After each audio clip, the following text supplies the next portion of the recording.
जो surface area and volume में जो हम कर रहे हैं, अभी तक हमने जो एक्सरसाइज की थी उस पूरी एक्सरसाइज में बात की गई थी सरफेस एरिया। सरफेस एरिया का अगर कोई भी क्वेश्चन आता है तो सबसे बेहतर तरीका है उसको करने का एज अ पेंटर सोच कर, है ना। एज अ पेंटर सोचने से क्या होता है, हमें वो सारी सरफेसेस देखनी होती है जिसको हम क्या कर सकते हैं, पेंट कर सकते हैं। तो वहाँ पर हमें वो सारे सरफेस एरियाज को क्या करना होता है, प्लस करना होता है। तो ये हो गया सरफेस एरिया का कॉन्सेप्ट। लेकिन अब जो हम एक्सरसाइज शुरू करने वाले हैं उसमें सरफेस एरिया की बात ना होकर किसकी बात होगी, वॉल्यूम का एक्चुअल जो मीनिंग है वो है कि उसके अंदर कितना अमाउंट ऑफ मटेरियल है बेसिकली, है ना। तो अमाउंट ऑफ मटेरियल जो होता है वो अगर आपने हटा दिया है, मान लीजिए ये आपके पास कोई सिलेंडर था, तो ये सिलेंडर पूरा फिल्ड था, भरा हुआ था, ऊपर से भी, नीचे से भी, अंदर से।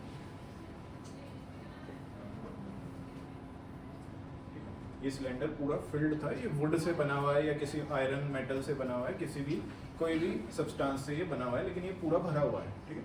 तो अगर मैं इसका वॉल्यूम निकालूं तो इसका वॉल्यूम आएगा, वॉल्यूम ऑफ सिलेंडर का फॉर्मूला होता है, याद है किसी को, पाई आर। क्या होता है वॉल्यूम ऑफ सिलेंडर का फॉर्मूला, पाई आर स्क्वायर।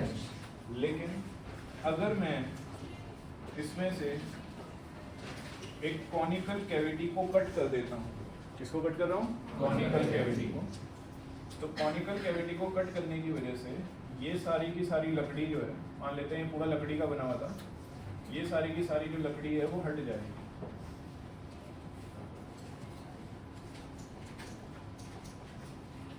और आपके पास सिर्फ इतना पार्ट बचा।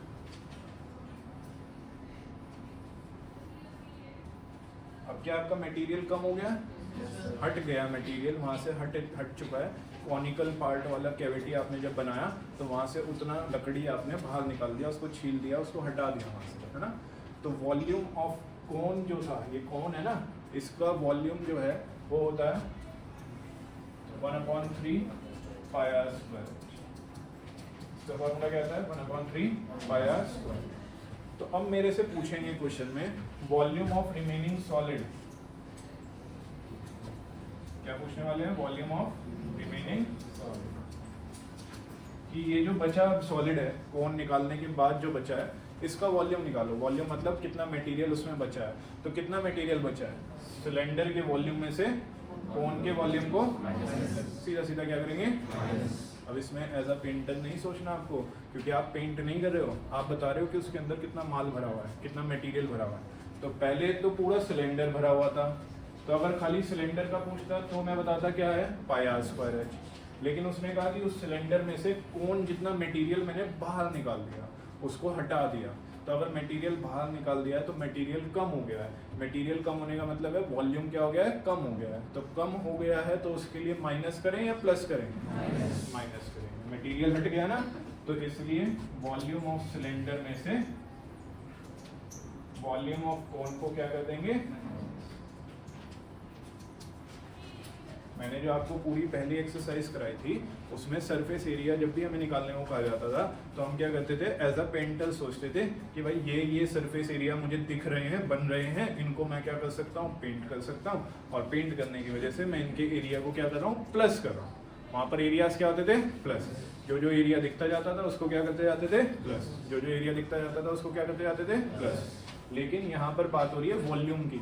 वॉल्यूम मतलब कितना मटेरियल उसके अंदर है, कितना माल उसके अंदर भरा हुआ है। तो अगर पहले पूरा सिलेंडर भरा हुआ था, पूरे सिलेंडर में वुडन पार्ट था, वुड से भरा हुआ था, तो पहले उसके अंदर जो माल भरा हुआ था वो कितना था, volume of cylinder that is pi are square.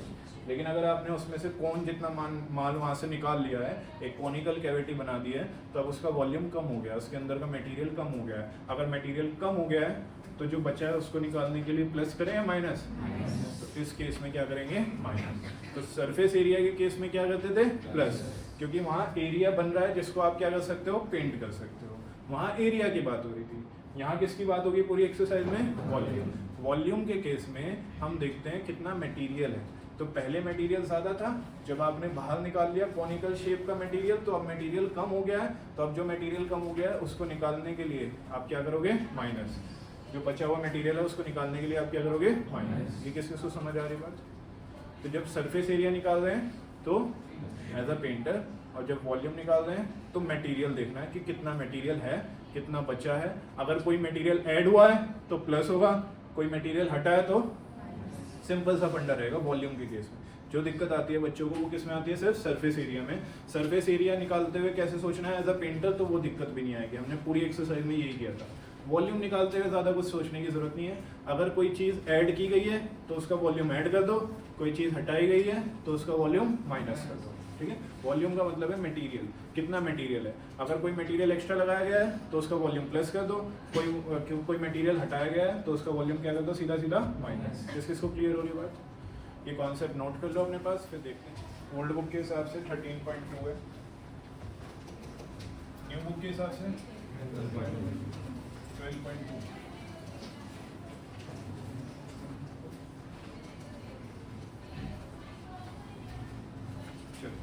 Question number first देखो, सबसे पहले एक्सरसाइज में ऊपर क्या लिखा है, unless stated otherwise take pi equals to 22.7।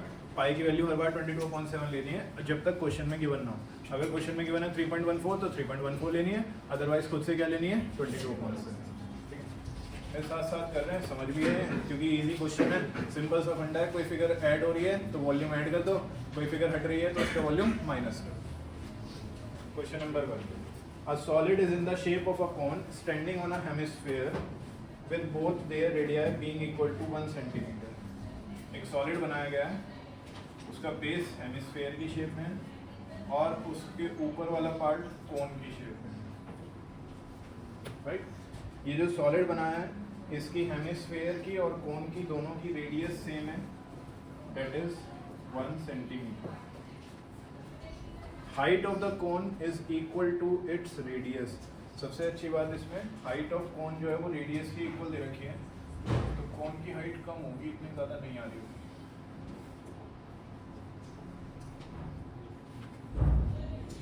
अगर आपने बना भी लिया है तब भी कोई दिक्कत नहीं है, उसको कट करने की ज़रूरत नहीं है क्योंकि फिगर में वैल्यूज सही मार्क करनी है बस आपको, ओके।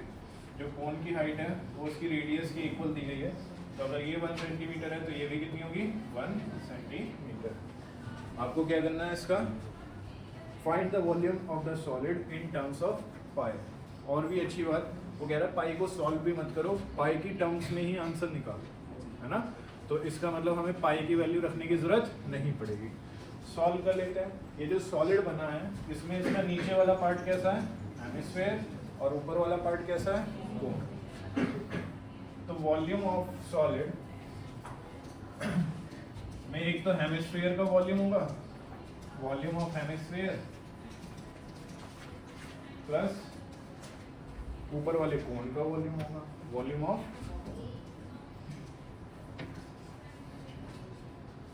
दोनों का वॉल्यूम प्लस कर देंगे सीधा सीधा क्योंकि दोनों का मटेरियल प्लस हो रहा है, हेमिस्फीयर का भी और कोन का भी। वॉल्यूम ऑफ हेमिस्फीयर का फॉर्मूला होता है 2/3 पाई आर क्यूब, और वॉल्यूम ऑफ कोन का फॉर्मूला होता है 1/3 pi are square H. Notebook के पीछे एक पेज बना रखा है हमने जिसमें हम सिर्फ फार्मूलाज लिख रहे हैं, डेडिकेटेड टू फार्मूलाज पेज एक बना रखा है, उसमें ये दोनों फार्मूलाज मेंशन कर लीजिए, वॉल्यूम ऑफ हेमिस्फीयर भी और वॉल्यूम ऑफ कोन भी। वॉल्यूम ऑफ हेमिस्फीयर का फॉर्मूला होता है 2/3 pi R cube, volume of cone का फॉर्मूला होता है 1/3 pi are square H.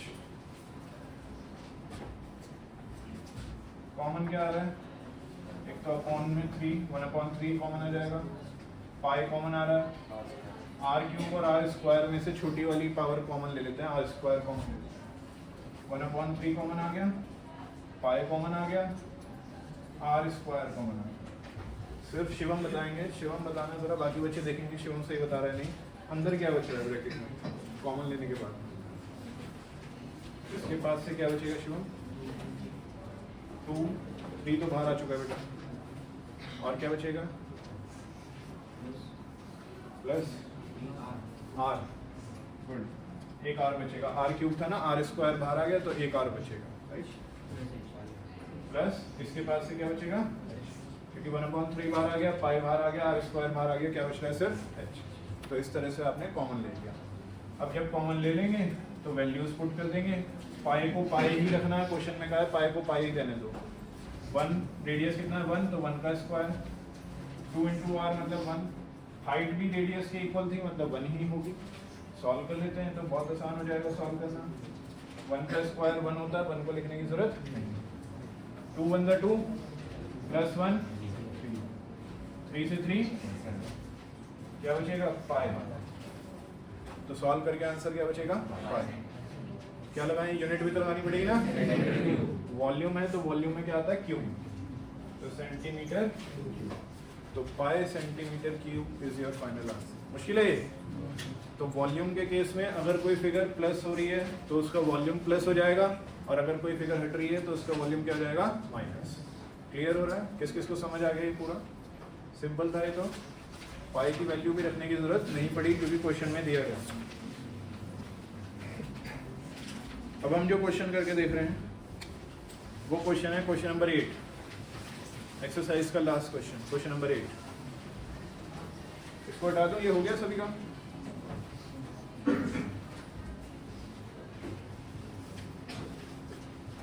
In question number 8 पढ़ के देखो क्या लिखा हुआ है, एक बार पढ़ लो खुद से, तभी समझ आएगा बेहतर जब मैं समझाऊंगा, तो इसलिए खुद से पढ़ लो। पढ़ के देखा, डिस्कस करो। A spherical glass vessel, एक स्फेयर से बना हुआ ग्लास वेसल है, हैज अ सिलेंड्रिकल नेक, उसकी जो गर्दन है यानी कि ऊपर वाला पार्ट है वो किस शेप में है सिलेंडर, और उसकी लेंथ भी दे रखी है मतलब उसकी हाइट, और उसकी डायमीटर गिवन है। The diameter of the spherical part is 8.5 centimetre. जो उसका स्फेरिकल पार्ट है ग्लास का वेसल का, उसका डायमीटर कितना गिवन है 8.5 सेंटीमीटर। देखो मान लो ये मेरे पास नीचे वाला पार्ट हो गया उसका स्फेरिकल वेसल का, और जो उसकी नेक है वो किस शेप में है सिलेंडर की शेप, लाइक दिस। तो ये आपके पास वो वेसल हो गया, ग्लास वेसल हो गया, जिसका नीचे का पार्ट कौन सी शेप में, स्फेयर की शेप में, और ऊपर वाला पार्ट नेक वाला पार्ट किस शेप में, सिलेंडर की शेप में। ठीक है। अब आपको सिलेंडर की हाइट और सिलेंडर की डायमीटर दोनों गिवन है। इसकी हाइट गिवन है 8 सेंटीमीटर और डायमीटर इसकी कितनी गिवन है 2 सेंटीमीटर। अगर डायमीटर 2 सेंटीमीटर है तो रेडियस कितनी हो जाएगी 1 सेंटीमीटर। क्या स्फेयर की और सिलेंडर की रेडियस सेम है इस केस में? जरा फिगर देखो और बताओ, क्या स्फेयर और सिलेंडर की रेडियस सेम है? स्फेयर बहुत बड़ा है, सिलेंडर बहुत छोटा है, दोनों की रेडियस अलग अलग होगी। उसकी रेडियस सिर्फ कितनी है 1 सेंटीमीटर, और जो ये स्फेयर वाला पार्ट है इसकी डायमीटर कितनी है 8.5 सेंटीमीटर। तो रेडियस कितनी हो जाएगी, हाफ कर देंगे इसका, 8.5 डिवाइड बाय 2 दैट इज 4.25। ये आपका वेसल हो गया। नीचे से कैसी शेप है स्फेयर, और ऊपर से कैसी शेप है सिलेंडर। आपको इसका वॉल्यूम निकालना है bye measuring the amount of water it holds. ये वेसल कितना वाटर होल्ड कर सकता है, जितना इसका वॉल्यूम होगा, जितनी इसकी मैक्सिमम कैपेसिटी होगी। कैपेसिटी या वॉल्यूम एक ही बात होती है। तो अगर किसी क्वेश्चन में आपसे पूछा ना इसकी कैपेसिटी बताओ, कितना इसमें पानी आ सकता है, कितना इसमें दूध आ सकता है, कितना इसमें तेल आ सकता है, तो कैपेसिटी मतलब वो आपसे वॉल्यूम पूछ रहे हैं। क्या पूछ रहे हैं आपसे? वॉल्यूम। तो इसमें अगर वो पूछ रहे हैं कि बताओ इस वेसल में कितना वॉल्यूम, कितना पानी आ सकता है, तो इसका मतलब वो आपसे इसका क्या पूछ रहे हैं वॉल्यूम। तो इसका वॉल्यूम निकालने के लिए एक तो स्फीयर का वॉल्यूम और एक सिलेंडर का वॉल्यूम, दोनों को क्या करेंगे प्लस या माइनस। कितने बच्चे कह रहे हैं प्लस, क्योंकि इसमें दोनों का पार्ट ऐड हो रहा है, तो इसलिए दोनों के वॉल्यूम को क्या करेंगे प्लस करेंगे। ठीक है, पहले खुद से निकाल कर देखते हैं वॉल्यूम क्या आना चाहिए, फिर क्वेश्चन को आगे पढ़ेंगे। ठीक है, चलो। वॉल्यूम ऑफ वेसल,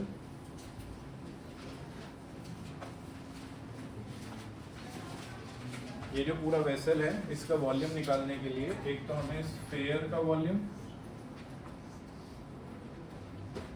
और सिलेंडर के वॉल्यूम को प्लस करना पड़ेगा।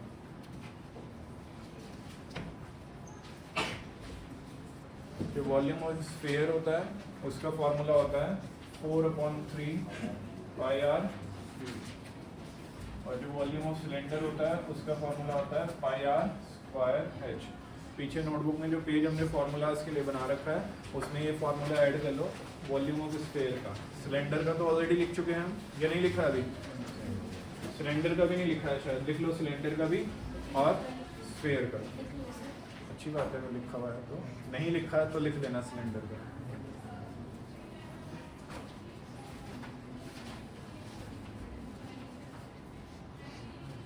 कितने फॉर्मूलाज हो गए अब तक पीछे? 14 हो गए। Volume of sphere, volume of cylinder, दोनों हमने लिख लिए हैं। इसमें बताओ कुछ नया किया है मैंने, क्या नया किया है? यहाँ पर कैपिटल आर लिया है, यहाँ पर स्मॉल आर। क्यों? क्योंकि दोनों की रेडियस अलग अलग है, स्फीयर की रेडियस अलग है, सिलेंडर की रेडियस अलग है, दोनों की रेडियस अलग अलग होने की वजह से हमने दोनों का सिंबल अलग अलग लिया। कुछ कॉमन भी आ रहा है? पाई आ रहा है बस कॉमन, तो पाई को कॉमन ले लेते हैं। 4/3 capital R cube plus R square H. Pi की वैल्यू 22/7 या 3.14 गिवन है, गिवन है क्वेश्चन में। तो पाई की वैल्यू क्या लेनी पड़ेगी? 3.1। तो 4/3 कैपिटल आर क्यूब मतलब 4.25 का क्यूब, 4.25 का क्यूब मतलब 4.25 into 4.25 into 4.25। R square, small r square मतलब 1 का स्क्वायर इंटू एच, एच मतलब सिलेंडर की हाइट जो कि कितनी है? 8। अब सारी वैल्यूज आपके पास हैं, आपको क्या करना है? सॉल्व करना है। हालत तो खराब नहीं हुई, कैलकुलेशन करते हैं।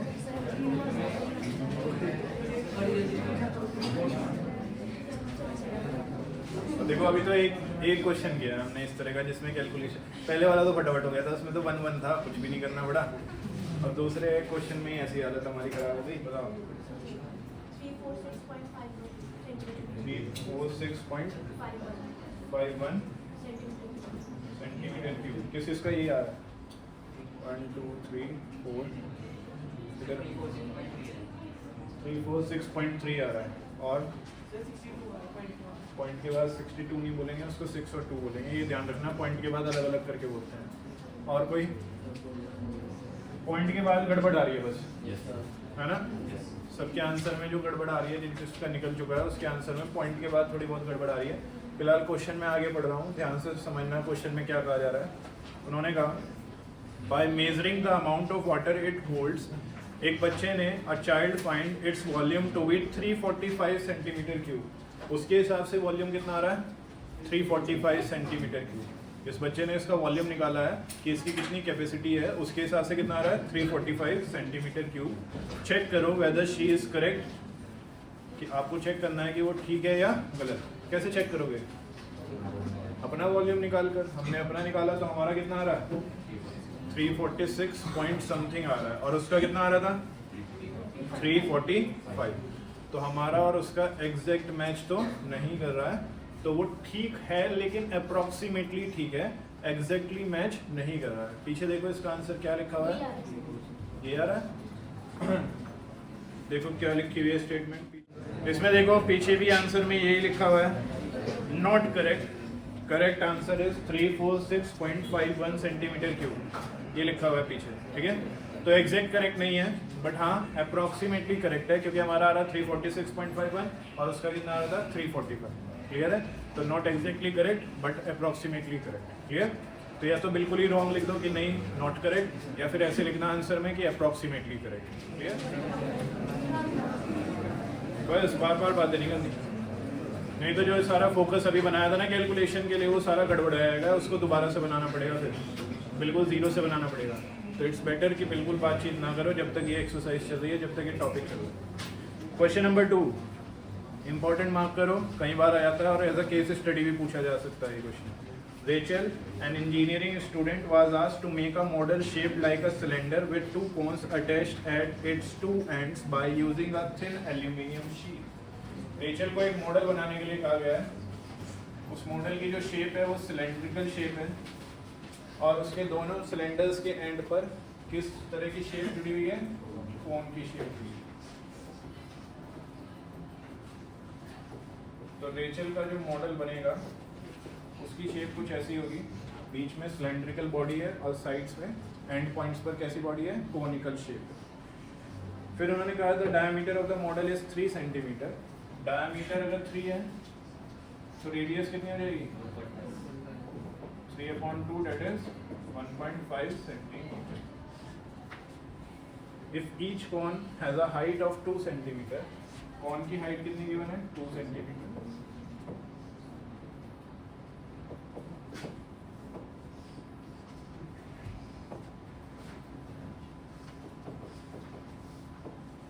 Each cone has a height of 2 centimeter. Find the volume of the air contained in the model that Rachel has made. आपको क्या निकालना है कि इस मॉडल के अंदर कितनी एयर आ सकती है। कितनी एयर आ सकती है मतलब कितनी उसकी कैपेसिटी है। कितनी उसकी कैपेसिटी है मतलब क्या पूछ रहा है आपसे? वॉल्यूम पूछ रहा है। कैपेसिटी मतलब कोई चीज़ कितनी आ सकती है, वही क्या कहलाएगा? उसका वॉल्यूम कहलाएगा। उन्होंने सिलेंडर की हाइट भी दी गई है। सिलेंडर की हाइट नहीं दी है, मॉडल की, पूरे मॉडल की लेंथ दी है। पूरे मॉडल की जो लेंथ उन्होंने दी है कितनी दी है? 12 सेंटीमीटर। प्रेजेंट करो जो बता सकते हैं सिलेंडर की हाइट कैसे निकलेगी। पहले भी हमने फर्स्ट एक्सरसाइज में कई बार निकाला है। बताओ नीलिमा। टोटल हाइट में से दोनों कोन्स की हाइट को क्या कर देंगे? Minus.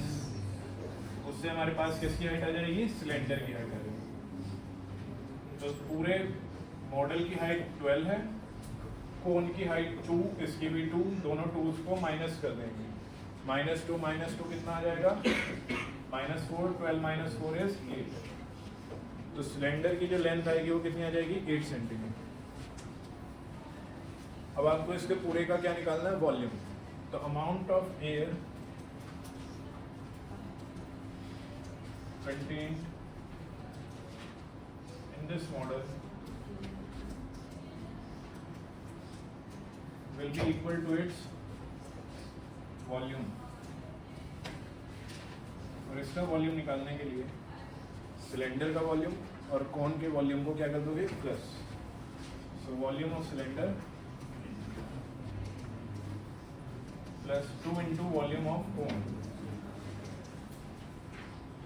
2 into volume of cone. Volume of कोन 2 बार आ रहा है ना, इसलिए उसकी 2 से क्या कर दी है? मल्टीप्लाई कर दी। वैष्णवी, वॉल्यूम ऑफ सिलेंडर का formula πr²h। Volume of cone का फॉर्मूला बच्चों 1/3 πr²। बताओ क्या गड़बड़ है यहाँ पर? रेडियस तो दोनों की सेम है, सिलेंडर की भी और कोन की भी, तो इसलिए स्मॉल आर लिख दिया, कोई दिक्कत नहीं है। लेकिन क्या दोनों की हाइट भी सेम है? सिलेंडर की हाइट जो है वो 8 सेंटीमीटर है और कोन की हाइट जो है वो 2 सेंटीमीटर है। तो इसलिए मैं इसको स्मॉल h से ना रिप्रेजेंट करके किससे रिप्रेजेंट करूँगा? कैपिटल S से, क्योंकि दोनों की हाइट अलग अलग है। सिलेंडर की हाइट ज़्यादा है तो उसको कैपिटल S से रिप्रेजेंट कर दिया, कोन की हाइट कम है तो उसको स्मॉल h से रिप्रेजेंट कर दिया। ठीक है, दोनों में क्या कॉमन आ रहा है? πr²। सिर्फ कृष्णा शर्मा बताएंगे। बताओ कृष्णा, क्या बचेगा अंदर? h प्लस 2/3 πr² तो बेटा बाहर आ चुका है, πr² तो बाहर आ चुका है। क्या बचेगा? स्मॉल। जब आप कॉमन ले लें, जो कि आपको हर बार लेना है, कॉमन अगर आ रहा है तो कॉमन लेने से क्या होता है? कैलकुलेशन थोड़ी इजी पड़ जाती है। वैसे ही हमारे पास कैलकुलेशन बहुत टिपिकल आ रही है, तो कैलकुलेशन को थोड़ा सा आसान बनाने के लिए कॉमन जरूर लेना है। कोई डाउट है देविक? पाई की वैल्यू कुछ गिवन तो नहीं है क्वेश्चन में? नहीं। तो 22/7 आर मतलब रेडियस, रेडियस की वैल्यू कितनी है? 1.5, 1.5 का square, height capital H 8 plus 2/3 into, करो इसको सॉल्व। बताना नंबर क्या आ रहा है? Final answer 66 centimetre cube. किसका ये आ रहा है बच्चों? मैच हो रहा है? वंश वर्मा का ये नहीं है? समझ आ गया? तो इस पूरी एक्सरसाइज में कुछ भी नहीं है। अगर कोई वॉल्यूम, कोई मटेरियल ऐड हो रहा है तो उसका वॉल्यूम प्लस कर दो, हट रहा है तो उसका वॉल्यूम माइनस कर दो। सिर्फ और सिर्फ टाइम जो लगेगा वो सारा किस में जाएगा? कैलकुलेशन में। उसके लिए प्रैक्टिस करनी पड़ेगी, दिमाग को चलाना पड़ेगा। अगर ये सोचेंगे कि सीधा टेस्ट में करेंगे या सीधा पेपर में करेंगे तो कुछ भी नहीं होगा वहाँ पर। ठीक है ना? बहुत सारा टाइम वहाँ वेस्ट हो जाएगा। तो इट्स बेटर कि यहाँ पर तैयारी करो और पेपर में कम से कम टाइम लगेगा। क्लियर है? इसके लिए एक बहुत बढ़िया कोट है, आपने सुना भी होगा कि जितना ज़्यादा आप ट्रेनिंग में स्वेट करोगे, स्वेटिंग आएगी उतनी ज़्यादा आप वॉर में ब्लड कम लॉस होगा आपका। समझ आया क्या बोला मैंने? इतनी ज़्यादा आप ट्रेनिंग में स्वेट लॉस करोगे उतना ही ज़्यादा आपका वॉर में ब्लड लॉस कम होगा, ठीक है ना। तो इसका मतलब ये है कि जितनी ज़्यादा हम यहाँ पर प्रैक्टिस कर लेंगे इनको कैलकुलेशंस को करने की, सॉल्व करने की, उतनी ज़्यादा हमें कम प्रॉब्लम आएगी टेस्ट के टाइम पे और पेपर के टाइम पे। क्लियर है?